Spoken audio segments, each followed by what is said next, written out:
पर्यावरण शिक्षा से अभिप्राय यह है कि विद्यार्थियों को पर्यावरण के बारे में जागरूकता विकसित करना कि वातावरण क्या है, वातावरण में मानवीय क्रियाकलापों पर क्या प्रभाव पड़ता है और उसके सकारात्मक का पॉजिटिव प्रभाव रहेगा और पर्यावरण पर जब वो ध्यान नहीं देते हैं तो उसका नकारात्मक प्रभाव पड़ता है। ये संपूर्ण शिक्षा देना पर्यावरण शिक्षा कहलाता है। भारत में पर्यावरण शिक्षा को लेकर जो प्रमुख समस्याएं हैं, पहला है पर्यावरण के प्रति अनुचित दृष्टिकोण, दूसरा भौतिकवादी संस्कृति का अत्यधिक प्रसार, साहित्य की कमी, नगरीय सभ्यता का विकास और विद्यालयों में पर्यावरण शिक्षा का अभाव। इन समस्याओं की अगर हम बात करें तो हमारे एजुकेशन से रिलेटेड पहली प्रॉब्लम ये आती है अनुचित दृष्टिकोण।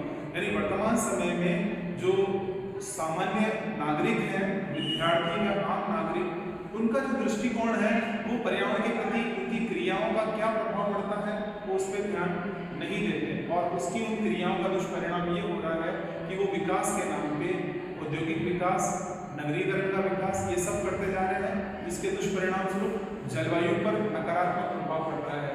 वायु प्रदूषण, जल प्रदूषण, ध्वनि प्रदूषण, मृदा प्रदूषण और ग्लोबल वार्मिंग तक की समस्याएं आ रही है और फिर भी हमारा जो दृष्टिकोण है वो यही चल रहा है कि विकास होना चाहिए। दूसरी जो प्रमुख समस्या है भौतिकवादी संस्कृति का अत्यधिक प्रसार। यानी वर्तमान समय में जो विचारधारा ये बड़ी है कि भौतिकवादी संस्कृति यानी जितनी सुख सुविधाएं मानव को हम दे सके दे, इसके प्रचार प्रसार से नगरीकरण का विस्तार हुआ है, वाहनों की संख्या में बढ़ोतरी हुई है और व्यक्ति अपनी लग्जरी लाइफ जीने के लिए उसने अपने घरों में, कारों में सब जगह एसी की व्यवस्था करी है जिससे कि उसको ठंडक मिल सके। लेकिन ये आधुनिक भौतिकवादी संस्कृति के कारण पर्यावरण पर दुष्प्रभाव पड़ रहे हैं, एसी की मात्रा बढ़ने से प्रदूषण बढ़ा है।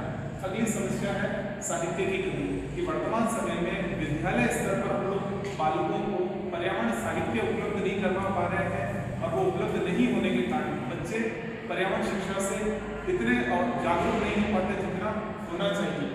अगली जो समस्या है नगरीय सभ्यता का विकास।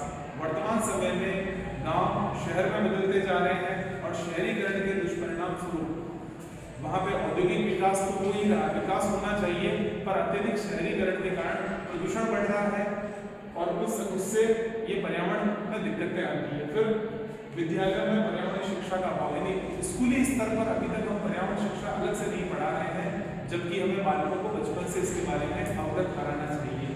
इन समस्याओं का समाधान क्या हो सकता है? तो पर्यावरण शिक्षा के समाधान के लिए पहला है पर्यावरण शिक्षा के प्रति उचित दृष्टिकोण, यानी बालकों को सकारात्मक दृष्टिकोण दें, वो पर्यावरण के प्रति सोचें और अच्छे से काम करें ताकि पर्यावरण की समस्याओं का समाधान किया जा सके। दूसरा है प्राचीन भारतीय आदर्शों को स्थान, यानी जो सनातन संस्कृति है उसे स्थान देना चाहिए। सनातन संस्कृति ये कहती है कि हम विभिन्न वृक्षों की पूजा करते हैं, प्रकृति के सानिध्य में रहकर काम करते हैं। आप देखेंगे पीपल पूजा, आंवला पूजा, तुलसी पूजन, ये सब इसीलिए होता है ताकि पर्यावरण के प्रति सकारात्मक दृष्टिकोण हो, तो इस दृष्टिकोण को बढ़ाना चाहिए। साहित्य का निर्माण विद्यालय स्तर पर, महाविद्यालय स्तर पर बालकों को हम पर्यावरण शिक्षा से अवगत कराएं और इस साहित्य को उनको उपलब्ध करवाएं। और ग्रामीण सभ्यता को प्रोत्साहन, यानी नगरीकरण में जो समस्याएं आ रही है, वाहनों की संख्या का बढ़ना, औद्योगिक प्रदूषण, गाड़ियों का प्रदूषण, इन सब से मुक्ति का एक ही साधन है कि हम ग्रामीण स्तर पर इस संस्कृति को बढ़ाएं, वहाँ सुख सुविधाएं बढ़ाएं, लेकिन पर्यावरण के सानिध्य में होनी चाहिए। और आखिरी बिंदु है पर्यावरण शिक्षा को पाठ्यक्रम में स्थान, यानी विद्यालय स्तर पर हम पाठ्यक्रम में पर्यावरण शिक्षा को शामिल करें ताकि पर्यावरण शिक्षा अच्छे से दी जाएगी। जब बच्चा पर्यावरण के बारे में अवगत होगा तो पर्यावरण से होने वाली समस्याओं से वो आने वाली जो समस्याएं हैं उनसे निजात में अपनी भूमिका निभा सकेगा।